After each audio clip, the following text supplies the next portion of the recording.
بسم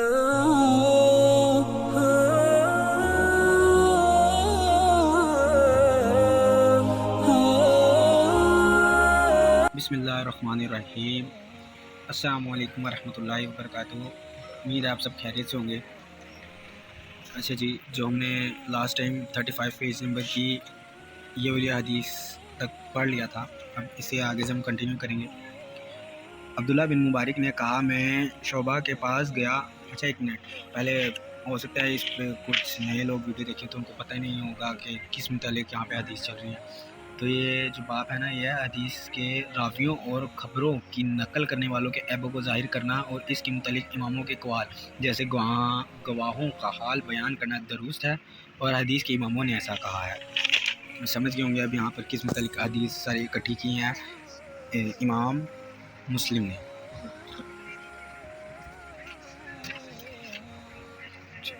اچھا جی، عبداللہ بن مبارک نے کہا، میں شبہ کے پاس گیا۔ انہوں نے کہا یہ عبید بن کثیر ہے، اسے بچوں یعنی اسے روایت کرنے میں، مطلب اسے روایت نہ کرو، یہاں پہ بھی یہی بات بول رہے ہیں، لیکن شخص کوئی ہو رہا ہے۔ فضل بن ساحل سے روایت ہے، اس نے کہا، میں نے معالیہ راضی سے پوچھا محمد بن سعید کا حال، جس سے عباد بن کثیر روایت کرتا ہے، تو انہوں نے نقل کیا عیسیٰ بن یونس سے۔ انہوں نے کہا، میں عباد کے دروازے پر تھا اور سفیان اس کے پاس تھے۔ جب وہ باہر نکلے تو میں نے پوچھا ان سے عباد کو۔ سفیان نے کہا، وہ جھوٹا ہے۔ محمد بن یحییٰ بن سعید قطان نے اپنے باپ سے سنا۔ یحییٰ بن سعید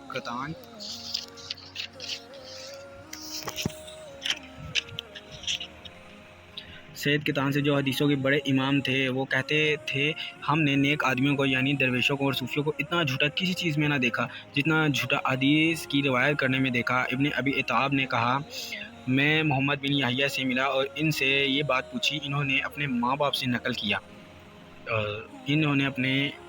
نقل کیا کہ انہوں نے کہا، تو نیک لوگوں کو اتنا جھوٹا کسی بات میں نہ پائے گا جتنا حدیث کی روایت کرنے میں۔ امام مسلم نے اس کی تویل یہ کی ہے کہ جھوٹی حدیث ان کی زبان سے نکل جاتی ہے لیکن وہ قصداً جھوٹ نہیں بولتے۔ مطلب جیسے میں نے ابھی آپ کو پچھلی ویڈیو میں مثال دی تھی کہ ایک بندہ ہو، وہ اپنے تمام معاملات میں دیانت دار ہو، نیک ہو، نمازی ہو، روزے رکھتا ہو، زکوٰۃ ادا کرتا ہو، سب مطلب معاملات میں اپنے بہت سیریس ہو، بہت احتیاط برتتا ہو کہ مجھ سے غلطی کوتاہی نہ ہو، لیکن وہ حدیث کے معاملے میں احتیاط نہ کرتا ہو۔ یہاں پر بھی وہی بات ہوئی ہے۔ اچھا جی، اس کا فائدہ ہے اس لیے کہ اگر وہ قصداً جھوٹی احادیث بنائیں تو ان سے بدتر کون ہوگا؟ پھر وہ نیک کیوں رہیں گے؟ اکثر زاہد اور درویشوں کی روایت غلط اور کذب نکلی ہے اور محدثین نے ان کا اعتبار نہیں کیا۔ اس وجہ سے اس کی وجہ یہ معلوم ہوتی ہے کہ ان لوگوں کو عبادت اور استغفار سے اتنی فرصت نہیں ہوتی تھی کہ وہ حدیث کی طرف زیادہ توجہ کریں اور اس کو جانچیں، صحیح کو مستحکم سے جدا کریں، صحیح کو سقیم سے جدا کریں، مطلب صحیح کو غلط سے جدا کریں، صحیح کو ضعیف سے جدا کریں، یا صحیح کو جو لوگ من گھڑت اپنی طرف سے بنا لیتے ہیں اس سے جدا کریں۔ وہ لوگ نہایت بھولے بھالے سیدھے سادے ہوتے تھے، جس سے جو حدیث ان کے سامنے بیان کی وہ اس کو سچا سمجھ کر اس کو روایت کرنا شروع کر دیتے تھے اور راویوں کے عیب اور نقصان کی طرف التفات کم کرتے تھے۔ مطلب وہی کہ آپ نے کسی سے حدیث سنی، آپ ہر چیز میں نیک ہو، دین کا علم حاصل کرنے کی طرف آ رہے ہو، اور آپ نے کسی سے کوئی حدیث سنی، آپ نے بنا کوئی تحقیق کیے، آج کے دور میں تو تحقیق کرنا بھی بہت آسان ہے، پہلے کے دور میں یہ سب چیزیں مشکل تھیں، آپ نے بنا کوئی تحقیق کیے تو آپ نے کیا کیا، آگے دوسروں کو روایت کرنا شروع کر دی، مطلب دوسروں کو بتانا شروع کر دی۔ البتہ ہو سکتا ہے وہ حدیث ضعیف ہو یا پھر صحیح نہ ہو۔ اچھا جی، اس جگہ سے یہ بات معلوم ہوتی ہے کہ زاہد و ریاضت اور درویشی اور تقریص اور چیز ہے اور علم دوسری چیز ہے۔ آئین ہر کیسے راہب کرے سختن۔ بعض حضرات ایسے بھی گزرے ہیں جو زاہد اور درویشی کے ساتھ علوم ظاہر یہ میں بڑی لیاقت اور دستگاہ رکھتے تھے، جیسے امام حسن بصری، سفیان ثوری، عبداللہ بن مبارک، فضیل بن عیاض، وقیع بن الجراح راضی ہو اللہ ان سب سے۔ یہ اگلے لوگوں کا حال ہے، تو پچھلے علماء کو بھی اسی طرح خیال کرنا چاہیے۔ امام غزالی رحمۃ اللہ علیہ جو علم کلام اور حکمت اور اصول میں بڑے کامل تھے، علم حدیث سے بالکل عاری تھے، ان کی کتابوں میں اکثر بے اعتبار حدیثیں ہیں۔ اب یہاں پر میں کچھ نہیں بولوں گا۔ اچھا نیکسٹ، خلیفہ بن موسیٰ نے کہا میں غالب بن اب یہ ہے ہاں جی خلیفہ، ویسے تو مجھے بھی آپ کے جیسے ہی ہوں، میں بھی زیادہ علم نہیں ہے، سیکھ رہے ہیں، سیکھنے کے عمل چل رہا ہے، آپ کا بھی میرا بھی، میں بھی ویسے ہی یہ بک اتنی نہیں پڑھتا، ویڈیو بناتا ہوں اس وقت زیادہ تر حدیثیں میں بھی پڑھ رہا ہوں۔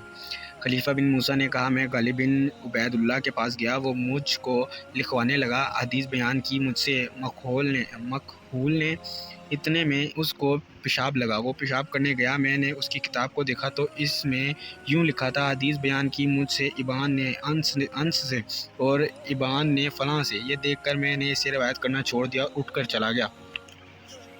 دیکھ لیں یہاں سے کتنا سیریس معاملہ ہے یہ بھی۔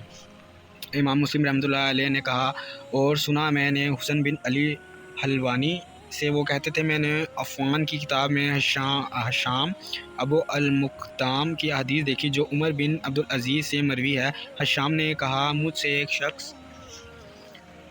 شخص نے بیان کیا جس کا نام یحییٰ تھا، فلاں کا بیٹا، میں نے محمد بن کعب سے سنا، میں نے عفان سے کہا لوگ کہتے ہیں حشام نے اس حدیث کو خود محمد بن کعب سے سنا ہے۔ عفان نے کہا ہاشم اسی حدیث کی وجہ سے آفت میں پڑ گیا، پہلے کہتا مجھ سے حدیث بیان کی یحییٰ نے، اس نے سنا محمد سے، پھر کہنے لگا میں نے خود سنا محمد سے۔